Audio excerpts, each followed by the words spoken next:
Do you want like any kind of prep up or work up or? Just let me know when it's rolling.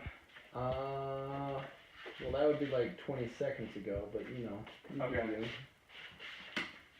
Hey there, guys. CB here. Listen, so Steve's given his layout on the clothes, the pack, the gear, the equipment, the essentials. I'm going to go ahead and bestow upon you now what I like to call the gear layout. First and foremost, pack. This is your bread and butter. This is your baby. This is your pack. There's others like it, but this one is going to become yours. This right here is an Osprey Exos. I got the 48. My advice to you, if you go anything over 48, you're wrong. 48 was probably too big for me. 48, the good thing about it is, you know, if your pack's too full, you suck at packing, or you're packing way too much stuff. 48, I'll go ahead and say, is the golden number, because I knew it myself whenever my pack was getting too big, I was packing too much crap and it was getting too heavy. 48 is going to go ahead and limit you exactly to the sort of weight that, at least for me, 180-pound guy, you start going over that, you're looking bad.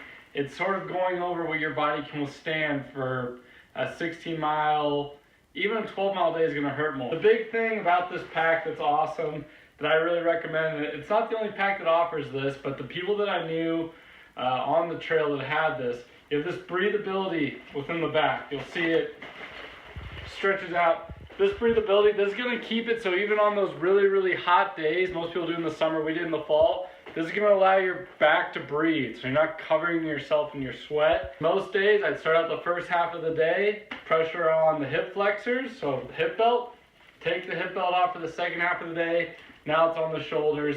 It just equalizes the weight along your body, so you're not putting too much pressure in one place. Your pack needs to be good. This is almost everything right here. And prep. Steve and I did not prep. Don't be idiots like us. Now that we've gone to the bread and butter, now it's on to the meat and the potatoes. First things first, you're going to want to put the equipment that's on the bottom of your pack, the stuff that gets put in the very bottom, the stuff that you don't use, maybe once a day. The thing that goes into the bottom of my pack every single day was this sleeping bag. Sorry, as I was. How many times did I use this stupid thing? 3 times at our really cold albergues and the one really crappy night that we slept in the woods. You don't need a sleeping bag, and if you do bring a sleeping bag, this thing's heavy. This thing's made for sleeping in the Rockies, okay? I didn't need it. I brought an extra case. This thing is probably the heaviest thing in my pack. That being said, if you want to bring a sleeping bag, it's not a totally bad idea, but make sure it's not bulky. Make sure this thing is one of the lighter things in your pack because you're practically never going to use it. Next up, clothes. So clothes are going to be the most important thing. I've basically categorized every single thing in its own little baggie. It helped me organize it. The second reason why I do that is if it rains, I don't have a cover that goes over my pack, but I know that none of my stuff's going to get drenched because it would have to go through the pack and then through the other layer and then through the baggies that get to them. So for the clothes, I've got a thing with socks. Maybe call it my career that I had for a long time, whatever, call it the drinks. I got a thing for socks. Nothing's worse than cold and wet feet. Amen. I only had 2 problems on this whole Camino. Traveled for over 29 days, and I only had 2 problems with my feet on the whole Camino, and it was only on the days that we were walking through the rain. The only problems I had were when my feet got wet. They recommend you only need 2 pairs of socks. I brought 6. I don't have the other pair because it's in the dirty laundry now. I even brought a pair of sock liners. Yes, go ahead, ask me how many times I wore the sock liners. 0.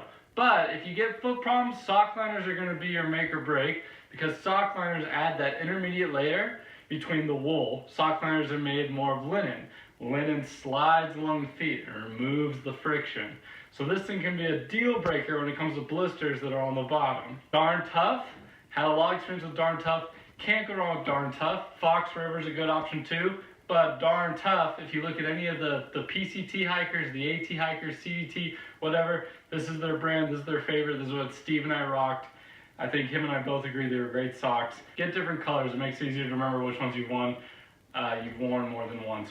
Which Steve had brought up in his video. You can go ahead, wear these things, turn them inside out, wear them the next day. Not bad whatsoever. You could even do that 3 days. Once you start getting on 4 days, you're running the line. Those off to the side.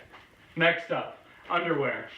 Underwear is a crutch. Let's be honest with each other. If people tell you have to wear underwear, they're lying to you. The reason I brought underwear is sometimes I chafe if I don't wear underwear that long. But most of the time, no underwear whatsoever. I would argue that underwear is more likely to make you chafe and have you have weird problems going on underneath there. But when you do chafe, AD cream. You pair underwear with AD cream, you're good to go.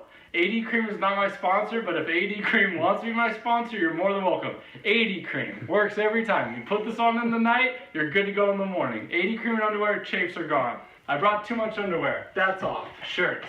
Okay, so on. It might be different if you're on some crazy backpacking hike, but the fact of the matter is if you're doing the Camino, you only really need 2 shirts. I had this one and this one. Look at these ugly stains. I look like a bum. But the fact of the matter is, you wear this shirt, the next day, you turn it inside out. Then you go to the next one. You wear it, turn it inside out, then it's laundry day. That's all you need. That's good enough for the Camino. What do you wear on laundry day, Cody? I brought this stupid ass thing. This thing, I didn't wear it at all on the Camino. Literally not all, unless it was laundry day. So if you want to have laundry day, just make sure it's something light. This thing is heavy. Didn't need it. Don't be like me and bring a heavy shirt that you wear on laundry day. Cody, people always ask me, what happens when it gets really cold? Well, I say bring a thermal layer. Bring something that's fleece. I brought this, okay? The fact of the matter is, the Camino, even when it gets into temperatures, like in the fall, like when we were on top of that snowy mountain going up to Mount Alto, this thing right here, way too hot for me. But if things got really bad, like when Steve and I had to camp out that one night, this is what I was wearing. And we had girls who were hiking with us, Jackie. Jackie had to wear this on a lot of the days because she was getting too cold. Wear a fleece layer. Don't bring one in the summer. You don't need it. But if you're going in the fall or spring or winter, you gotta have a fleece layer. This thing's gonna help you when you got shirts like this that sort of help your airflow from your body, your natural body heat go in and out. This is going to trap it in and help you get to the next one. Steve already talked about the zip-up pants. I'm rocking the short version right now. Get 2 pairs of them because this one's going to get stinky and wretched because you don't wear underwear because you know that it's bad for you. This one. These, I thought I'd need them. Didn't ever really need them. These are what you wear underneath your pants if you got cold. Didn't ever wear them. You don't need them. Just wear your pants unless you're a sissy. Gloves. Bring gloves. We knew a lot of people that didn't bring gloves. They ended up sucking and buying gloves. How much are gloves going to cost you in Europe? About €9. Too much money. Once again, A&D cream, you need it. If you don't have A&D cream, get it now. Steve brought a poncho. Steve's not wrong. You always bring a poncho. No matter what, bring a poncho. If stuff gets really bad, you're going to use it no matter what. Poncho, always have a poncho no matter what you do in the outdoors. Bring a poncho. Not one of those cheap ones either. Not one of those cheap ones either. However, if you bring only a poncho, you're going to look like Darth Maul every time you hike in the rain. That's why I brought a rain jacket. So you bring a rain jacket, you only bring out the poncho if stuff gets really bad and you need dry ground. Rain jacket's going to do you good. It's light, it's super nice. Outdoor research. I won't show it to you, it's great. Towel. Look how tiny this thing is. Folds out, not nearly as big as Steve's. This is all you need. I don't care who you are, stinks. Maybe if you're Steve, you do need the bigger one, that's true. But microfiber towel, dries super quick, really nice, gets the job done. Look at me, another reason I'm a big dumb idiot.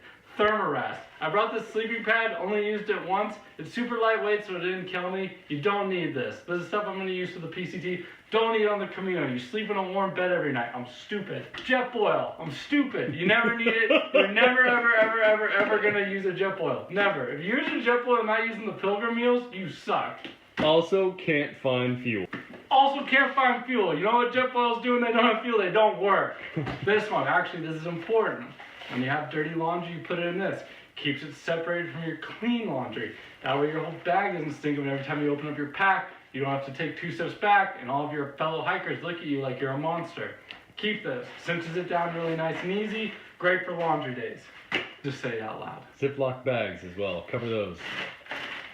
Invaluable to have Ziploc bags with you. You never know what you'll need, but they store well. If something breaks, you can throw it in there. It keeps it dry. Bring at least 5. Ziploc bags. As Steve said, bring as many as you can. They're great. This Ziploc bag was all my medical stuff. In here, probably more than I need. You can see the medical stuff here. Tums, never use them because my tummy was okay. I got extra shampoo from the hotels we've been at lately. I would show the A&D cream, but it's underneath all the clothes. Medical stuff. Your bag should look half as big as this, unless you're bringing a lot of medical stuff like the Medical Mule Steve. This is all the electrical stuff, plugins. You're always going to need an adapter. Sorry, Steve, you've got to unplug your phone. You need one of these. If you don't have one of these, you're going to end up buying one. Don't buy one of these if you haven't already, or else you're going to look stupid in front of other pilgrims. Camino book. This one, almost everyone seemed to have. I don't know why, it worked really well for us. You want to know what Steve and I did with this book? Tomorrow looks like we're hiking 18 miles. That should be fun. Tomorrow looks like we're hiking 20 miles. That should be fun. And there's a hill. You can go way more in depth with these things. Just know where you're hiking, how much it's going to be, and how much the altitude is. That's your bread and butter. But bring one of the things that make you feel like you know what you're doing. They give you a little bit of confidence at night. And this is probably going to be your main point of conversation around dinners at night. Yeah, you guys remember Andy? Andy was with us. Andy had the same book. Andy went to town figuring out where all the great albergues were. We wouldn't fall, so sometimes it didn't come through. But if you were to read through this thing, you could figure out where the best albergues were, and you could focus your entire trip on making sure you don't miss anything. I know we missed a lot, but we were also lazy about it. It worked out. Throughfishing.com, have to make an input. We're going to be hiking the PCT soon. Don't miss out. Nalgene bottle. There's fresh water points everywhere. All you need is about a liter. Liter and a half is what I'd recommend. You're always going to be drinking water. If you don't drink water, you'll die. Ultra Lone Peaks. These were recommended to me. These are what a lot of people in the PCT use. Ultra Lone Peaks, I used them with the darn tufts. Didn't have a single blister until the last 3 days. This is truth. Take it for what it is. Shins hurt at one point, but ibuprofen does the trick for everything. Hat, you're going to want a hat. There's a lot of sun. Shells. For whatever reason, everyone carries one of these. Get one so you don't look like an outlander. My name's Cody, and this has been the Gear Layout. Thank you.